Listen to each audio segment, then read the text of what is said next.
Bienvenue sur LinguaWire français B1. Aujourd'hui, nous avons deux histoires de nouvelles routes aériennes avec United Airlines et des robots humanoïdes qui courent, tombent et parfois brûlent. Pour vous aider à comprendre cet épisode, retrouvez les transcriptions, les traductions en anglais et le vocabulaire expliqué sur linguawire.com.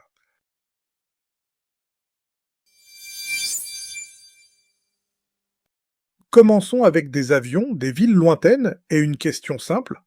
Les voyageurs veulent-ils encore payer plus pour de nouvelles destinations? Nous retrouvons maintenant Julien, correspondant de LinguaWire pour le transport. Merci Louis, oui, et ici, United Airlines mise clairement sur le voyage international. Elle ajoute plusieurs nouvelles liaisons, si je comprends bien. Qu'est-ce qui change exactement? La grande nouvelle, c'est qu'United prévoit d'ajouter beaucoup de nouvelles destinations à partir de 2027. On parle par exemple d'Okinawa au Japon, Ljubljana en Slovénie, Olbia en Sardaigne, Catane en Sicile, Ibiza, Valence, Marseille, Terceira aux Açores, Luxembourg et Toulouse. C'est une liste impressionnante. On voit surtout des villes moins classiques que Tokyo ou Rome. Oui, et c'est justement l'idée. La compagnie dit qu'elle veut aller au-delà des grandes villes touristiques déjà très connues. Elle cherche des lieux qui attirent des voyageurs en quête de nouveautés, de plages, d'îles ou de villes plus petites. Donc ce n'est pas seulement une question de carte, c'est aussi une question de demande. Exactement. United dit que les clients changent leurs habitudes. Ils ne veulent pas toujours le même grand centre touristique. La compagnie voit aussi une tendance vers les voyages dits Opanjo. On arrive dans une ville et on repart d'une autre. Ah oui, ça évite de revenir en arrière. Et ces nouvelles routes sont toutes pareilles. Non, elles partent de plusieurs aéroports américains, surtout Newark, mais aussi San Francisco et Washington de l'Est. Et les dates sont étalées entre avril et juin. Il y a même une liaison vers Okinawa qui commence en mars. Je remarque aussi que certaines routes visent le voyage d'affaires, pas seulement les vacances. Tout à fait. Par exemple, Toulouse intéresse aussi le monde de l'aéronautique. Luxembourg touche des entreprises comme Amazon. United dit donc qu'elle veut être une sorte de guichet unique. Vacances, travail, lune de miel, week-end, tout au même endroit. Mais ajouter des routes, ça coûte aussi de l'argent. Pourquoi continuer à parier dessus? Parce que pour l'instant, ce pari semble rentable. United dit avoir ajouté 49 nouvelles destinations depuis 2021. Elle dit aussi être la seule compagnie américaine à voler sans escale vers 32 de ces lieux. Donc la compagnie ne remplace pas ses anciens vols, elle élargit plutôt son réseau. Oui, c'est important. Elle ne coupe pas ses lignes existantes pour faire de la place. Elle ajoute. Et cela montre une chose simple. Dans le transport aérien, les passagers veulent souvent plus de choix. Ils veulent aussi des trajets plus pratiques et plus directs. Et la saison de voyage change aussi, si j'entends bien. Oui, le chef de United dit que ces nouvelles destinations ne sont plus seulement des vols d'été, elles vont souvent jusqu'en octobre. Pour la compagnie, la saison s'allonge.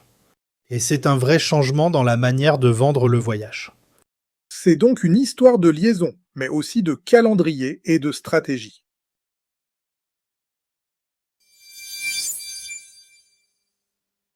Passons maintenant à des robots qui impressionnent, mais qui montrent aussi leurs limites. Nous retrouvons maintenant Claire, correspondante de LinguaWire pour la technologie. Merci Louis.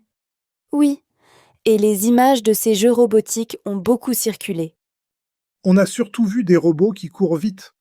Mais il y a un revers, non? Oui, aux Jeux mondiaux des robots humanoïdes, à Pékin, certains robots sprinteurs ont battu le record humain du 100 mètres d'Usain Bolt. Mais dans d'autres vidéos, on les voit aussi heurter des barrières, tomber et parfois ne plus réussir à s'arrêter. Donc la vitesse impressionne. Mais le contrôle reste fragile.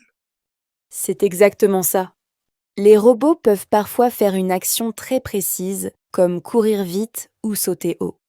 Mais quand il faut freiner, garder l'équilibre ou changer de rythme, les difficultés apparaissent. Et les images sont encore plus frappantes quand ils tombent. Oui, parce que certains se cassent à la taille dans des étincelles, ou même prennent feu. Ces scènes sont spectaculaires, mais elles disent surtout quelque chose de très clair. La robotique avance, mais elle n'est pas encore prête pour tout.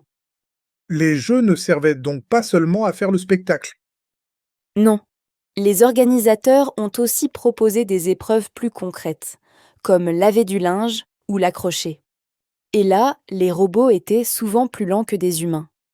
C'est presque plus révélateur que la course, en fait. Je pense que oui. Courir vite, c'est utile pour montrer une capacité technique, mais faire une tâche domestique demande une coordination plus fine. Il faut voir, comprendre l'objet, bouger les bras, les mains et le corps ensemble. Donc on mesure deux choses à la fois, la puissance et la souplesse. Exactement. Le message de cet événement, c'est que les robots humanoïdes progressent vite dans certaines tâches. Mais ils restent loin d'un usage quotidien simple à la maison. Et le fait que ces jeux soient à Pékin avec des médias d'État et la ville leur donne aussi une dimension politique et économique. Oui, car l'objectif n'est pas seulement sportif. Il s'agit aussi de montrer le potentiel commercial de ces machines. C'est un moment où l'industrie robotique chinoise se développe très vite. Donc on n'est pas seulement dans la science-fiction, on est déjà dans une vraie compétition industrielle. Oui, et ces images résument bien le moment. Les robots avancent, parfois très vite. Mais ils restent encore maladroits dans le monde réel.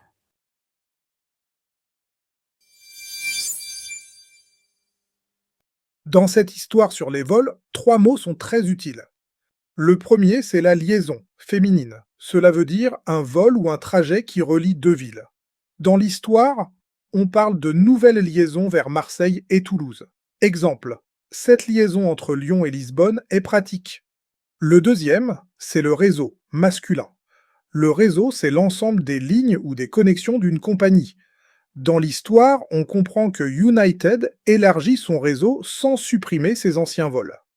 Exemple, cette petite compagnie a un réseau très simple mais efficace. Le troisième, c'est les clients, masculin pluriel. Les clients sont les personnes qui achètent un service. Dans l'histoire, United dit que les clients changent leurs habitudes. Exemple, les clients veulent souvent des trajets plus directs. Maintenant, la grammaire ajouter de nouvelles liaisons. On utilise ajouter de plus non pour dire qu'on met quelque chose en plus. Exemple 1, United prévoit d'ajouter de nouvelles destinations. Exemple 2, la compagnie veut ajouter de nouvelles liaisons sans supprimer les anciennes. Répétez, ajouter de nouvelles liaisons.